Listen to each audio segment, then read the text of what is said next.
다니엘서 3장을 보시면 바벨론 왕 느부갓네살이 세계 한 역할을 하죠. 역사의 무대에 자기 존재감을 드러내고, 이거 왕의 신하들이 이제 금신상을 만들고 신격화를 합니다. 별로 나쁘지 않게 받아들였어요. 그리고 마치 하나님이 없는 것처럼 그냥 교만한 모습을 가지고 있었는데, 근데 하나님은 그 불 가운데서 사드락 메삭 아벳느고를 건졌을 뿐만 아니라 찬송받으실 하나님이라고 하는 사실을 알게 하십니다. 그걸로 끝난 게 아닙니다. 죄 지었으면 매를 맞아야죠. 하나님은 어느 날 느부갓네살이 꿈을 꾸게 하십니다. 박사와 술사를 통해서 꿈을 해석하려고 하는데 해석이 잘 안 돼요. 해석할 수도 없고. 그래서 누굴 생각해냈냐 하면 벨드사살 다니엘을 기억해냅니다. 신으로 충만한 그 사람을 불러서 그로 하여금 그 꿈을 해석하게 합니다. 그런데 그 꿈을 이렇게 들어보니까 다니엘은 벌써 아는 겁니다. 야, 이게. 그래서 뭐라고 얘기냐면 이 일이 19절 보면 이렇게 변화합니다. 내 주여, 그 꿈은 왕을 미워하는 자에게 응하며 그 해석은 왕의 대적에게 응하기를 원하나이다. 이렇게 얘기해요. 그러면서 그 내용들을 쭉 풀어줍니다. 왕에게 7년 동안 하나님께서 짐승 같은 마음을 주셔서 풀을 뜯을 거라는 거죠. 그리고 그것이 끝나게 되면 혹시 하나님께서 은혜 주셔서 평안한 삶으로 이끌어 가실 줄 모릅니다. 하지만 그 전에 왕은 제 말을 귀담아 들으셔야 됩니다 하면서 두 가지 삶을 여기서 제시합니다. 네, 그때 제시했던 내용들이 27절에 기록이 되어 있습니다. 그래서 27절에 뭐라고 변하냐 하면, 내가 아뢰는 것을 받으시고 공의를 행함으로 죄를 사하시고 가난한 자를 긍휼히 여김으로 죄악을 사하소서. 그 삶을 당신이 이렇게 이제 하나님의 주권을 인정하고 하나님 앞에서 말씀대로 겸손히 행한다면, 그렇다고 한다면 하나님이 혹시 하나님께서 장구한 평안함을 누릴 수 있는 길을 여실 줄 모르겠습니다. 왜냐하면 나는 하나님의 신에 감동돼서 하나님의 뜻을 푼다 할지라도 나에게는 그만한 힘이 없고 이것은 오직 하나님만이 하신다는 것을 다니엘이 알았기 때문입니다. 오늘 본문에 느부갓네살은 교만한 사람이었습니다. 하나님의 지극히 높으심과 하나님의 절대 주권을 깨닫지 못하고 자신이 다인 것처럼, 자신이 왕권을 가지고 있기 때문에 모든 것의 주인인 것처럼 행동을 했습니다. 하나님은 이 느부갓네살 왕의 이 교만을 꺾기 위해서 왕을 벌하기로 작정하셨습니다. 왕의 벌이 뭔지 오늘 25절은 그렇게 기록을 합니다. 왕이 사람에게 쫓겨나서 들짐승과 함께 살며 소처럼 풀을 먹으며 하늘 이슬에 젖을 것이요 이와 같이 7대를 지날 것이라. 그때 지극히 높으신 이가 사람의 나라를 다스리시며 자기의 뜻대로 그것을 누구에게든지 주시는 줄을 아시리이다. 결국 왕이 사람에게 쫓겨나서, 왜 쫓겨납니까? 이미 16절에 보시면은 이렇게 마음은 변하여 사람의 마음 같지 아니하고 짐승의 마음을 받아 7대를 지내리라. 뭘 잘못했죠? 하나님으로 인정하지 않아. 하나님 절대 주권을 인정하지, 지극히 높으신 하나님을 그가 어떻게 해요? 부인했던 거죠. 교만이 그 앞에서 행했습니다. 죽어 마땅하죠. 그런데 하나님은 그에게 7년간의 이제 고단한 생활을 말씀하십니다. 그 마음은 변하여 인생의 마음 같지 않고 짐승의 마음을 받아. 마음이 짐승이 돼서 짐승처럼 행동합니다. 사람이 마음이 왜 이 부패한 마음이 바뀌어야 되냐 하면요, 바뀌지 않으면 절대로 삶이 바뀌지 않기 때문입니다. 하나님이 우리가 기도할 때 마음과 생각을 붙잡아 주시는 이유는 뭡니까? 그것이 바뀌어야 하나님 뜻대로 살기 때문입니다. 신하들이 왕에게 조반을 가져다 줬다고 생각해 보세요. 짐승의 마음을 가진 왕은 자기를 소처럼 생각할 겁니다. 어떻게 살아갈까요? 소처럼 울을 것이고 소처럼 되새김질을 할 것이고 밥상은 머리로 들이받아 엎어볼 것이고 소처럼 네 발로 기어다닐 것이고 소처럼 자꾸 바깥으로 뛰려고 할 겁니다. 어떻게 할까요? 거기 같이 살 수 있을까요? 문화생활이 안 되겠죠. 쫓겨날 수밖에 없습니다. 왕중의 법도가 다 무너지겠죠. 그래서 하는 수 없이 그가 거하는 것은 짐승과 함께 거하는 들이 될 겁니다. 들에 있는 짐승들은 우리가 보통 맹수 말고는 소나 말, 양과 같은 짐승을 말하는 거겠죠. 그들과 함께 거하고 소처럼 풀을 먹으며 자기 마음에 자기가 소라고 생각하니까요, 소처럼 풀을 뜯어먹습니다. 하늘 이슬에 젖을 것이다. 무슨 얘기입니까? 짐승처럼 들에 머물러 있으니까 하늘 이슬에 젖을 수밖에 없습니다. 그것이 하늘을 지붕 삼아 사니까요. 이런 정신병이 얼마나 계속됩니까? 7대를 지낼 것이다. 이렇게 사는 사람이 있을까 실제로? 역사 속에서도 이런 사람이 있었다고 합니다. 자기를 고양이처럼 생각하고 13년을 지나고 나서 다시 정상으로 돌아온 의학적인 기록이 남아있다고 합니다. 13년을 고양이다 생각하고 살았으면 어떻게 살았을까? 굉장히 궁금하긴 합니다. 어떻게 살았을까? 7년 동안 정신병으로 고통을 당하다가 비로소 그때 지극히 높으신 자가 인간 나라를 다스리시고 그 뜻대로, 자기의 뜻대로 그것을 누구에게 주시는 줄을 아시리이다 한 그대로 뒤늦게 깨닫습니다. 하나님의 절대 주권이 있다는 것을 깨닫고 우리가 이 땅에 살면서 겸손하게 행하시길 주의 이름으로 축원합니다. 나라의 주인이 누굽니까? 하나님이세요.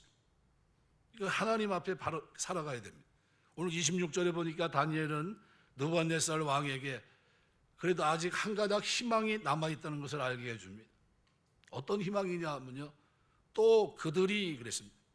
그들은 누굽니까? 순찰자들, 하나님이 보낸 사람들입니다. 하나님의 명을 받고 하늘에서 내려온 사람들입니다.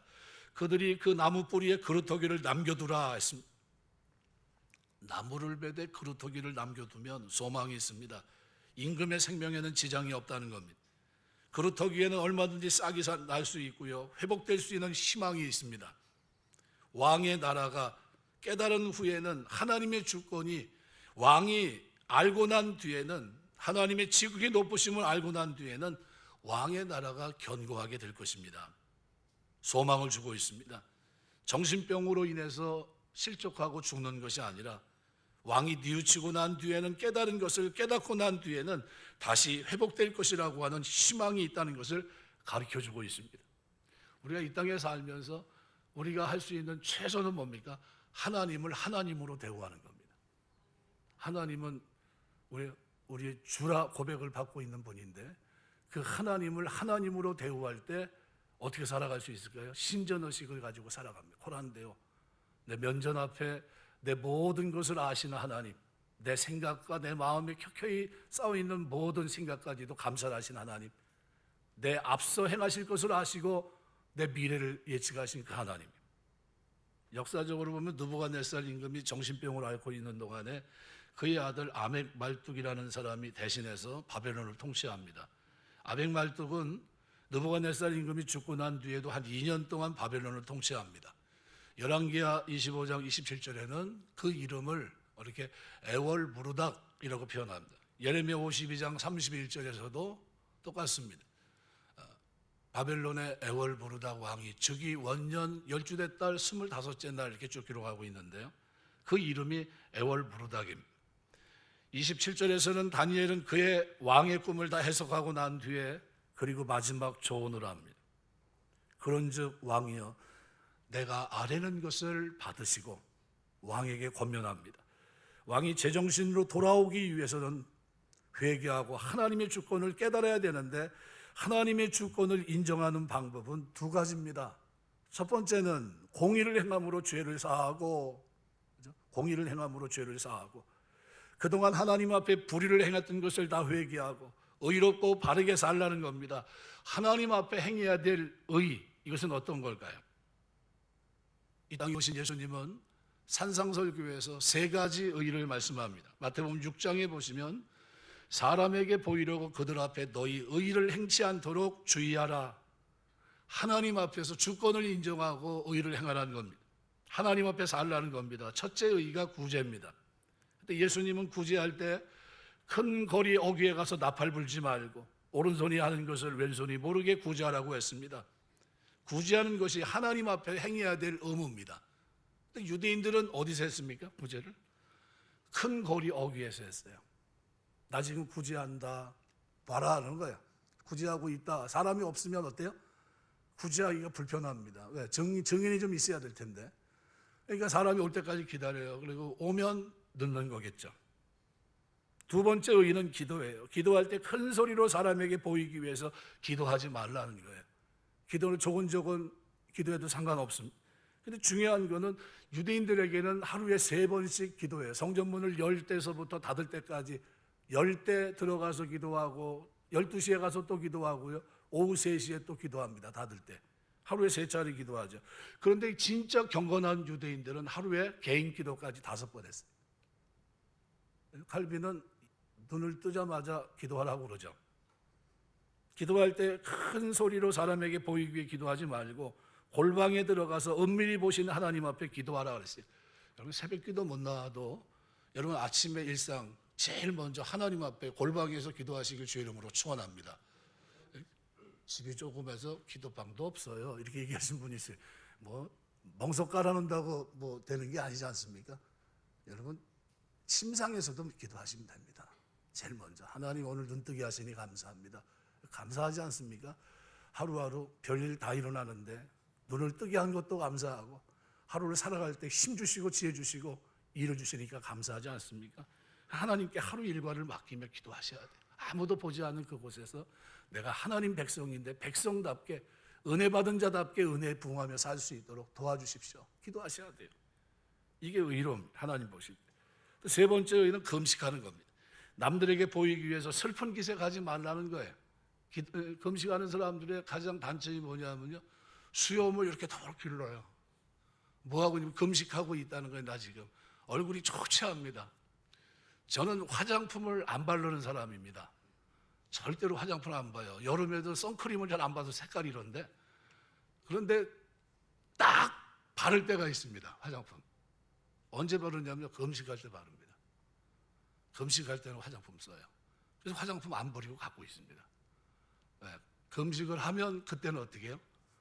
화장품 좀 바르면 스킨도 바르고 이렇게도 바르고 가서 씻을 때도 좀 바르고 막 합니다. 평상시에는 이제 근처에도 안 갑니다. 그리고 전에 그 부교육자 한지훈 강도 지금 목사 됐을 텐데, 한지훈 목사가 향수를 굉장히 향수 매니아입니다. 그 친구가. 그래가지고 향수를 탁 뿌려가지고 와요. 그러면 내가 머리가 지끈지끈합니다. 야, 너 지금 네가 지금 목사기를 갈 사람인데 향수 마니아가 돼서 어떻게 하려고 그러냐. 이 향수가 뭐 그러면 그 향수 뿌리고 오면 또 다음에 또 내가 그랬습니다. 뿌리고 오지 마라. 우리 교회 올 때는 향수 냄새 안 나게 해라. 여자들한테 나는 향수는 이해가 되지만 남자가 그것도 네가 다양한 향수를 이렇게 하는 건 맞지 않다. 내가 뭐라고 뭐 그랬습니다. 저희 교회에 있는 동안에 그 친구는 향수를 못 뿌렸어요. 제가 못되게 해서. 근데 하나님 앞에서 슬픈 기색 보이지 말고 남들에게 보이려고 그렇게 하지 말고 하나님 앞에 금식하라는 거예요. 옷을 찢고 마음을 찢고 하나님 앞에 엎드려서 하나님 이 문제 해결해 주셔야 됩니다. 이거 하나님 도움 아니면 안 됩니다. 이게 하나님 보실 때 하나님의 주권을 인정하고 금식하고 하나님의 주권을 인정하고 구제하고 하나님의 주권을 인정하고 기도하라는 겁니다. 이게 마태복음 6장이에요. 그 다음에는 가난한 자를 긍휼히 여김으로 죄악을 속하소서. 다니엘서 4장 30절에 보면 나 왕이 말하여 가로되 이 큰 바벨론은 내가 능력과 권세로 건설했다 그랬어요. 여러분 옛날이나 지금이나 마찬가지지만요, 큰 도성을 건설할 때 지금은 장비가 좋아서요, 지금 뭐 안전 뭐 구호도 외치고 막 하죠. 아침마다 뭐 일하시는 분이 그날 뭐 이렇게 뭐 외치고 오늘도 뭐 안전 모르면서 막 정신 차리고 서로 하자 헬멧 쓰고 막 이렇게 움직입니다. 하루 종일. 옛날에는 이런 인권이 있었나요? 그런 게 전혀 없었죠. 사고 나면 그냥 죽는 겁니다. 근데 더군다나 느부갓네살 임금이 불쌍하고 힘없는 평민들을 얼마나 동원했을까? 이로 헤아릴 수 없을 겁니다. 더군다나 포로들의 인권은 없었습니다. 말 안 들으면 몸을 쪼개 집을 걸음돌이로 삼았던 것이 과거 고대입니다. 바벨론 도성을 건설하면서 수많은 사람들의 목숨을 빼앗겼을 겁니다. 느부갓네살 왕은 겉으로 볼 때는 인자해 볼지 모르겠지만요, 실상은 그는 흉악한 왕의 모습이에요. 그런데 이제는 그러지 말고 포로된 사람들에게도 그렇게 하지 말라는 거죠. 힘없고 굶주리고 가난한 사람들, 기댈 데 없는 그 사람들을 긍휼히 여기시면서 죄악을 사하라고 충고하고 있는 겁니다. 결국 다니엘은 그에게 두 가지를 얘기합니다. 공의를 행해야 되는 것과 가난한 자를 긍휼히 여겨야 된다는 거죠. 그리하시면 왕의 평안함이 혹시 장구하리이다. 그렇다면 왕이 지금 말 그대로 천수를 누린다 할지라도 평안함이 없으면 그 날이 지옥 같을 텐데, 그 평안함은 하나님이 주시는 거기 때문에 혹시 왕의 그 변화된 회개의 삶을 보시고 이런 날을 왕에게 주실지 모르겠습니다. 하지만 왕에게는 이미 뭐가 결정되어 있어요? 다니엘 3장에 기록한 대로 자기가 이런 존재라고 하는 것을 드러내며 이 악을 행했던 그 패역함이 그에게 있었기 때문에 하나님은 그를, 그 교만한 그를 겸손한 사람으로 하나님의 주권을 인정하고 깨닫게 하시기 위해서 징계하시기로 결정했습니다. 하나님께서 왕에게 정신병으로 내리셨던 하나님의 심판이 취소되고 왕의 평안함과 건전한 정신이 혹시 장구할지도 모르겠습니다. 혹시라는 말은 왕을 심판하고 용서하는 것은 하나님 권한이라는 겁니다. 다니엘의 권한이 아닙니다. 하나님이 하실 겁니다. 그 결정은 하나님의 손에 달려 있습니다. 우리가 살아가면서 하나님 앞에서 겸손하시길 주의 이름으로 축원합니다. 하나님의 절대 주권을 인정하는 우리가 돼야 돼요. 그 주권을 인정하고 하나님이 이렇게 의를 행하면 내가 그 의를 인정하겠다고 얘기합니다. 그럼 여러분 기도 생활이나 구제하는 것이나 그죠? 금식하는 것이나 누구 기준에 맞춰야 됩니까? 하나님의 기준에 맞춰야 돼요. 내 기준이 아니라. 사람들이 어떻게 보냐 그게 아니라 하나님 앞에서 의롭게 행하셔야 됩니다. 하나님 앞에서 불의를 행하지 말고 의롭고 정직하고 바르게 살아야 됩니다. 아울러 하나님께서 나같이 못난 사람 사랑해 주셨고 긍휼히 여기셨고 불쌍히 여기신 것처럼 오늘도 우리가 대할 모든 사람을 긍휼히 여기고 불쌍히 여기면서 살아가게 되시길 주의 이름으로 축원합니다. 히브리서 13장 16절은 이렇게 표현합니다. 오직 선을 행함과 서로 나눠주기를 잊지 말라. 하나님은 이 같은 제사를 기뻐하시느니라. 그러면 우리가 이 구제라고 하는 부분은 굉장히 중요한 부분인데요, 하나님의 의의 한 면이기도 하고 하나님의 긍휼, 사랑을, 이웃사랑을 실천하는 부분이기도 한데요, 특별히 구제는 내 삶에 내 내면을 정결케 하는 겁니다. 다니엘은 교만한 왕의 내면이 정결하게 되기 위해서 어떻게 해야 되는지를 말해주고 있습니다. 오늘 4장 27절의 기록대로 내가 아뢰는 것을 받으시고 공의로 행함으로 죄를 사하고 가난한 자를 긍휼히 여김으로 죄악을 사하소서. 다니엘은 왕에게 자신이 아뢰는 하나님의 심판을 받고 가난한 자를 구제함으로 죄악을 사하라고 당부합니다. 가난한 자를 살피고 구제하면서 내면이 깨끗하게 될 수 있음을 말하고 있는 겁니다. 여러분, 예수님은 이 땅에 오셔서 공적 사역을 감당하면서 다니엘과 같은 말씀을 하십니다. 누가복음에 보면 바리새인의 내면이 부정하고 그들의 악함을 질책하시면서 말씀하신 내용이 11장에 기록이 되어 있습니다. 39절부터 41절에 보면 이렇게 말합니다. 주께서 이르시되 너희 바리새인들은 지금 잔과 대접의 겉은 깨끗이 하나 너희 속에는 탐욕과 악독이 가득하도다. 어리석은 자들아, 겉을 만드시니가 속도 만들지 아니하셨느냐.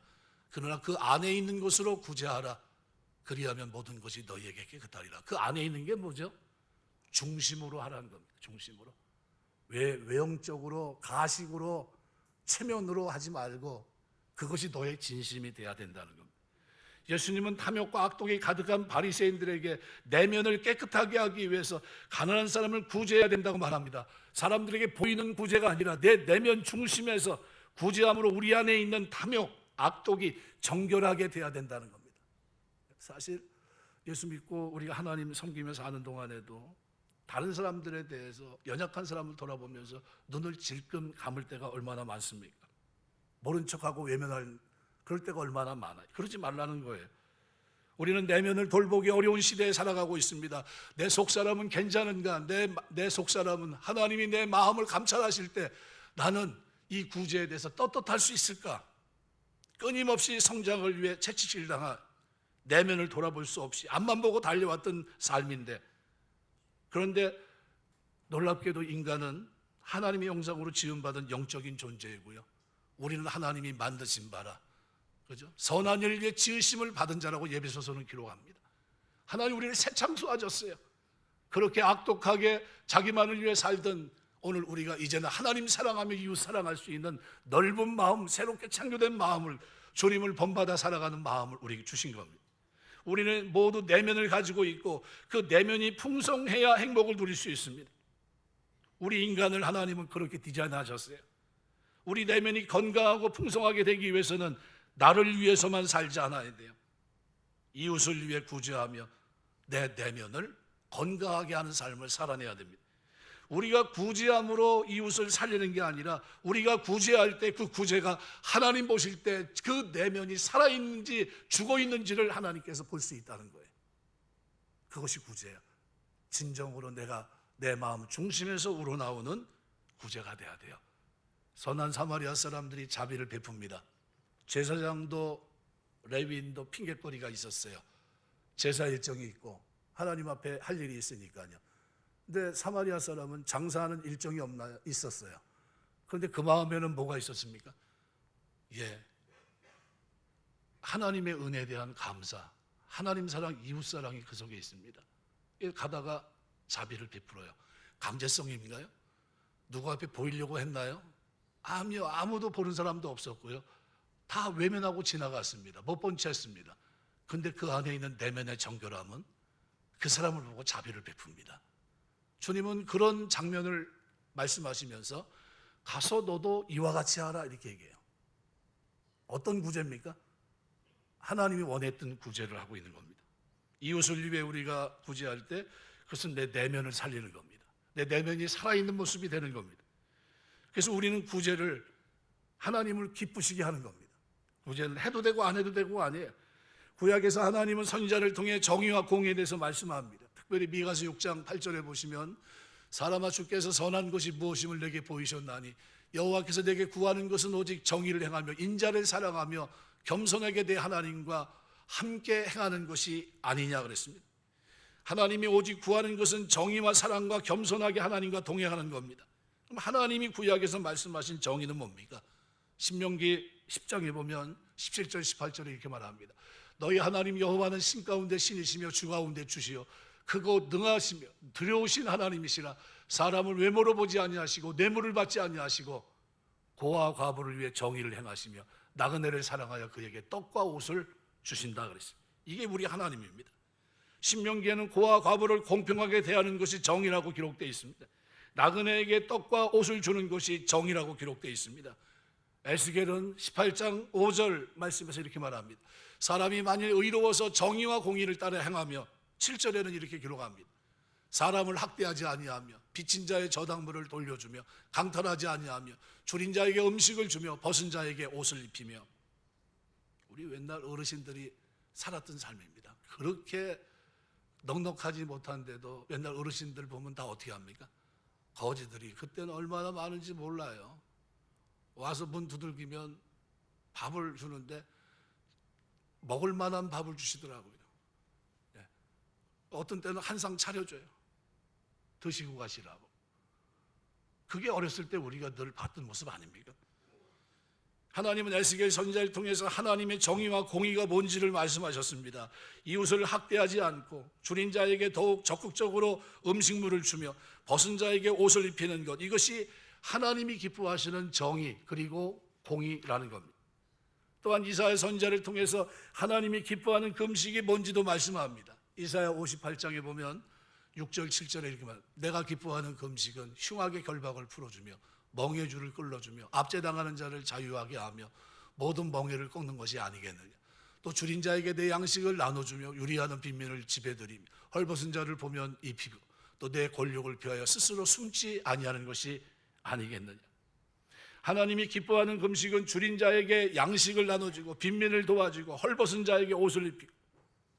결국 우리 신앙의 목표는 하나님을 기쁘시게 하는 건데 어떻게 해야 기쁘게 합니까? 믿음이 없이는 기쁘시게 하지 못해요. 하나님의 주권을 인정하지 못하면요, 이렇게 살아갈 수 없습니다. 하나님의 살아계심, 하나님 되심을 인정하고 말씀을 쫓아 살게 되시길 주의 이름으로 축원합니다. 하나님께서는 정의와 공의의 실천을 가장 기뻐한다고 말씀합니다. 그리고 정의와 공의를 실천하는 것은 가난한 자를 구제하는 것이라고 분명히 말씀해요. 오늘 하나님을 기쁘시게 해드리고 싶다면 도움이 필요한 이웃을 위해 사랑 실천하게 되시길 주의 이름으로 축원합니다. 하나님은 그런 우리의 모습을 통해 진정으로 영광을 받으실 겁니다. 초대교회는 구제를 잘했던 교회입니다. 나눔이 없으면 교회가 아닙니다. 예수님은 자기의 살과 피를 상징하는 떡과 포도주를 나누셨고요, 기념하게 하셨습니다. 사도행전 2장 42절에 초대교회는 이런 모습이에요. 그들이 사도의 가르침마다 서로 교제하며 떡을 떼며 오로지 기도에 힘쓰니라. 45절부터 47절에 보면요, 재산과 소유를 팔아 각 사람의 필요를 따다 나눠주며 날마다 마음을 갖춰 성전에 모이기를 힘쓰고 집에서 떡을 떼며 기쁨과 순전한 마음으로 음식을 먹고 하나님을 찬미하며 또 온 백성의 칭송을 받으니 주께서 구원 만난 사람을 날마다 더하게 하시니라. 교육도 있었고 찬송도 있었고 다 있었지만요, 가장 특징적인 것이 뭡니까? 구제입니다. 우리 시대에서 지금 다른 것들은 뭐 제자 교육도 하고 뭐 다 합니다. 근데 가장 부족한 것이 뭐죠?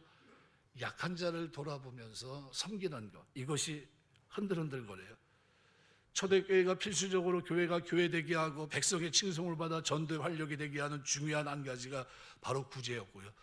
바울이 갈라디아에서 예루살렘 공회에 올라가서 자기의 사도성, 자기가 전하는 복음에 대해서 이견이 있는지 물어보고 그 문제를 가지고 다뤘을 때입니다. 아무런 문제가 없었어요. 네가 전하는 복음에 문제가 없다. 확인을 받고 내려갈 때 그때 사도들이 당부한 것이 있습니다. 뭡니까? 다만 가난한 사람들을 돌아보고 그들에게 나누어 줄 것을, 이거를 얘기합니다. 그때 사도 바울이 한 얘기가 뭡니까? 그것은 우리가 지금까지 늘 해왔고 여태까지 잘하고 있는 겁니다. 이미 하고 있는 일입니다. 이렇게 얘기했어요. 우리가 교회를 교회되게 하는 것은 가난한 자를 예수님의 마음으로 그분의 사랑으로 돌보는 구제가 진짜 이루어지는 겁니다. 세상의 빛, 소금의 역할을 감당하기 위해서 오늘 우리는 이 땅에서 약한 자, 너희 강한 자가 약한 자의 연약한 부분을 담당해야 될 것이 아니냐 한 말씀대로 구제를 행해야 됩니다. 천연두나 홍역, 옛날에 이것은 걸리면 죽었죠. 안토니우스 역병, 키프리아누스 역병이 로마에 창궐했을 때 그때 그리스도교 신자의 수는 4만 명이었다고 합니다. 그런데 놀랍게 이것이 600만 명으로 나중에 급증합니다.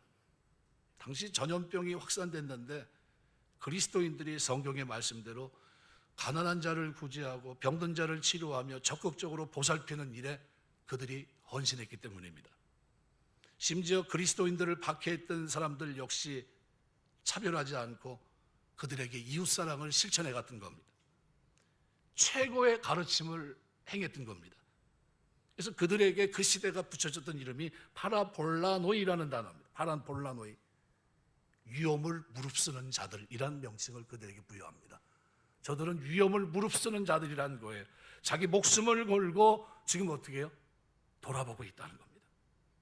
이 영예로운 칭호가 붙었는데 이들의 헌신에 감명을 받은 수많은 박해자들이 그리스도인으로 개종하는 기적의 역사를 이뤘던 겁니다. 뭐 때문이죠? 이 헌신된 삶. 히브리서 13장 16절을 늘 기억하셔야 돼요. 오직 선을 행함과 서로 나눠주기를 잊지 말라. 하나님은 이 같은 제사를 기뻐하시느니라. 오늘 본문을 쭉 대하면서 두 가지 우리가 잊지 마셔야 됩니다. 하나님의 주권을 인정하고 사시길 주의 이름으로 축원합니다. 그 하나님 앞에 겸손하셔야 돼요. 하나님 겸손하지 않은 자를 반드시 징벌하십니다. 느부갓네살이라 할지라도 예외가 아니었어요. 하지만 놀라운 것은 하나님은 진노 중에도 회개하는 자에게 기회의 문을 열어두고 계십니다. 공의를 행함으로 죄를 사하고 가난한 자를 긍휼히 여김으로 죄악을 사하소서. 사한다는 말은 죄악을 끊어버린다는 얘기예요. 그래서 공의를 행함으로 죄를 사하시고 가난한 자를 긍휼히 여김으로 죄악을 사하소서라는 이 부분을 쉬운 성경은 이렇게 표현합니다. 죄악을 버리고 옳은 일을 하십시오. 가난한 백성을 불쌍히 여기시고 악한 길에서 벗어나십시오 라고 번역해놨습니다. 여기 공의를 행한다는 것은 지금까지의 죄를 회개하고 하나님 말씀에 순종하는 것을 말합니다. 또 가난한 백성에게 자비를 베푼다는 것은 피정복 국가의 백성들을 압제하지 말라는 의미이기도 합니다. 하나님을 알지 못했을 때는 그렇게 살았지만 알은 후에는, 회개한 후에는 신앙적인 악이든 도덕적인 악이든 경제적 측면의 불이든 모든 악을 버리라는 겁니다. 다니엘은 이러한 조언을 한 후에 그렇게 하면 왕의 평안함을 장구히, 혹시 평안함을 장구히 하실지 모릅니다. 예레미야 18장 7절에서 10절에 보면 이렇게 표현합니다. 내가 어느 민족이나 국가를 뽑거나 부수거나 멸하려 할 때 만일 내가 말한 그 민족이 그의 악에서 돌이키면 내가 그에게 내리고 생각하였던 재앙에 대하여 뜻을 돌이키겠고, 내가 어느 민족이나 국가를 건설하거나 심으려 할 때 만일 그들이 나보기에 악한 것을 행하여 내 목소리를 청종치 아니하면 내가 그들에게 유익하리라고 한 복에 대하여 뜻을 돌이키겠다. 무슨 얘기입니까? 사탕 주려고 했는데 회개하지 않으면 어떻게 합니까? 사탕 뺏겠다는 거예요. 그 얘기를 하고 있는 겁니다. 오늘 본문은 사람이 지속적인 평안을 누리고 살려면 그럼 뭘 어떻게 해야 됩니까? 정확하게 세 가지를 설명합니다. 첫 번째는 그리하시면 왕의 평안함이 혹시 장구하리이다. 다니엘은 왕을 향해서 내가 아뢰는 것을 받으라 그랬습니다. 다니엘이 아뢰는 것은 꿈의 해몽이죠. 그런데 이것은 하나님의 말씀입니다. 하나님의 뜻입니다. 왕이 하나님의 주권을 인정하셔야 된다는, 그리고 이제는 겸손히 그 앞에서 살아가야 된다는 겁니다. 하나님 말씀을 받는 것이 인생의 장구한 평안을 누리기 위한 첫 번째 선결 여건이 됩니다. 평안한 삶을 살려면 하나님의 선하신 뜻이 담긴 복음을 받아들이고 이제 귀를 열어 말씀을 받아들이고 회개하고 새로운 삶을 살아가야 됩니다. 잠언 1장 33절 보면 오직 내 말을 듣는 자는 평안히 살며 재앙의 두려움이 없이 안전하리라. 평안은요, 죄 가지고 누릴 수 있는 게 아닙니다. 평안은 그리스도 안에 회개한 복음을 받아들인 사람들이 누리는 평안이야. 나의 평안을 너에게 준다 그랬어요. 빼앗기지 않는 평안입니다. 하나님과 바른 관계가 맺어진 평안이고요. 의를 행하는 자가 누리는 평안이에요. 두 번째는 공의를 행함으로 죄를 속하는 겁니다. 죄를 사한다는 것은 죄를 끊어버리는 것, 죄를 중지한다는 뜻입니다. 장구한 평안을 누리고자 하는 인생은 적극적으로 공의를 행하면서 죄가 절대로 그 삶에 자리 잡지 못하도록 해야 돼요. 가난한 사람을 보면서 눈을 질끈 감으면 안 됩니다. 손을 꽉 쥐고 있으면 안 돼요. 손을 펴야 돼요. 마음을 여셔야 됩니다. 죄는 하나님과의 정상적인 관계는 물론이고 하나님으로부터 오는 모든 좋은 것을 막아버립니다. 예레미야 5장 25절 기록대로 너희 허물이 이러한 일들을 물리쳤고 너희 죄가 너희로부터 좋은 것을 막았느니라. 각양 좋은 것이 빛들의 아버지께로 내려오는데 그런데 내 삶이 그것을 꽉 막고 있어요. 하나님은 다 주고 싶어 하는데, 그리스도 안에 모든 것을 선물로 주고 싶어 하시는데, 그런데 평안을 누릴 수가 없는 이유는 내가 내 삶을 고집하고 있습니다. 미련하게도 하나님의 주권을 인정하지 않고 공의를 행하려고 하지 않아요. 그래서 하나님이 주려고 하는데 못 주고 계신 겁니다. 세 번째로 장구한 평안을 누리기 위한 조건은 가난한 자를 긍휼히 여기는 겁니다. 우리 교회를 출입하는 여러분 마음속에 하나님이 연약한 자를 보면 줄 수 있는 마음 주시길 주 이름으로 축원합니다. 여러분 친구들, 가족들 어려움 속에 있으면 여러분이 좀 도와주셔야, 여러분 가족 속에 있는 사람들은 마땅히 여러분이 도와주셔야 되고요. 그렇게 하셔야 됩니다. 가난한 자는 경제적으로 어려움에 처한 사람들입니다. 넓게는 모든 사회적 약자를 총칭합니다. 우리가 전체를 다 도와줄 수 없습니다. 달리 말하면 그들은 곤고하고 열악한 삶의 형편으로 인해서 평안을 상실한 자들입니다. 그런데 하나님은 내가 주는 평안을 누리려고 한다면 하나님은 우리의 평안을 지키는 분일 뿐만 아니라 우리로 하나님의 평안을 나누며 평안을 잃은 자들을 돌아보고 그들과 더불어 평안을 나누라고 말씀합니다. 그러면 하나님은 우리에게 평강을 주시겠다는 겁니다. 이사야 48장 22절은 이렇게 말합니다. 여호와께서 말씀하시되 악인에게는 평강이 없다 하셨느니라. 있을 수가 없어요. 움켜쥐고 살고 외면하고 살고 악독하게 살고 느부갓네살처럼 그저 포로된 자들 죽이면 어때? 그들 인권이 뭐가 있어? 그들 어려운데 배고픈데 그 내가 무슨 상관이야? 그러면 안 된다는 거예요. 그러면 뭐처럼 됩니까? 왕이지만 하나님의 주권대로 하나님이 어떻게 해요? 세상의 모든 것을 세우시고 폐하신 것을 알기까지 그는 겸손하게 마음을 하나님께서 움직이시니까 어떻게 됩니까? 소처럼 풀을 7년간이나 뜯게 돼요. 비참하게 그 인생을 살아갑니다.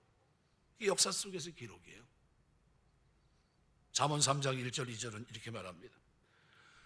내 아들아 나의 법을 잊어버리지 말고 내 마음으로 나의 명령을 지키라. 그리하면 그것이 내가 장수하여 많은 해를 누리게 하며 뭐를 더하게 한다고요?